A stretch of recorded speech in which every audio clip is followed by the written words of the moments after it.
Hey, welcome back. You're watching Mix Hacks. Today we're setting the record straight on gain staging. Has gain staging ever confused you? I still remember asking myself, what's the big deal? Well, what is the big deal? Gain staging used to be very important in the analog workflow, and you'll still have to consider it if you're implementing hardware in your mixing workflow.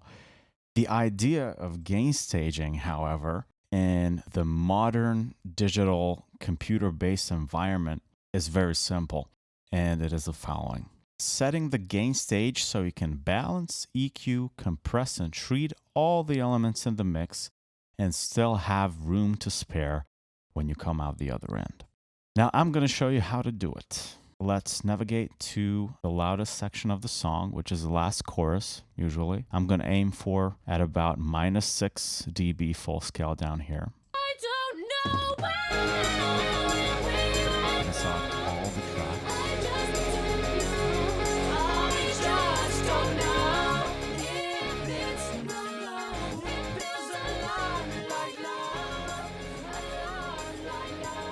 There it is.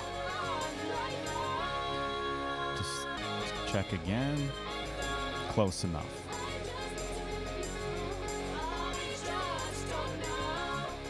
There you go.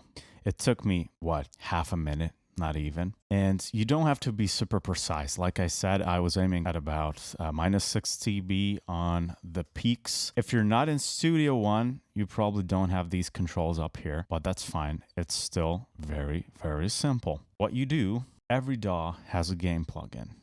In Studio One, that is going to be the mix tool.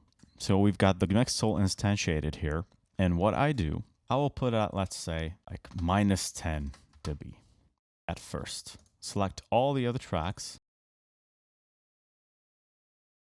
and just copy it over.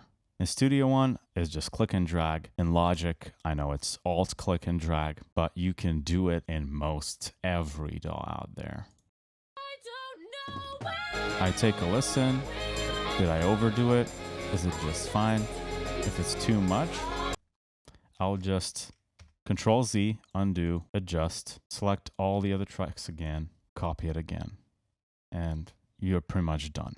Now, you could say this does not account for analog emulated plugins which you might be using. The conventional knowledge says that the optimum volume to hit those on the input stage is at 0 dBVU, aka -18 dBFS, which is what your DAW displays. I'm here to tell you that that is not universally true. Some analog emulations sound great when driven hard, so it depends. You'll have to experiment and treat them on a case-by-case basis. You can always insert a gain plugin if there is none on the emulation itself, which is rare. Most pieces of analog equipment have input controls. But as a general guideline, I'm aiming for -6 on the mix bus on the loudest peaks when all the elements are playing in the loudest section of the song.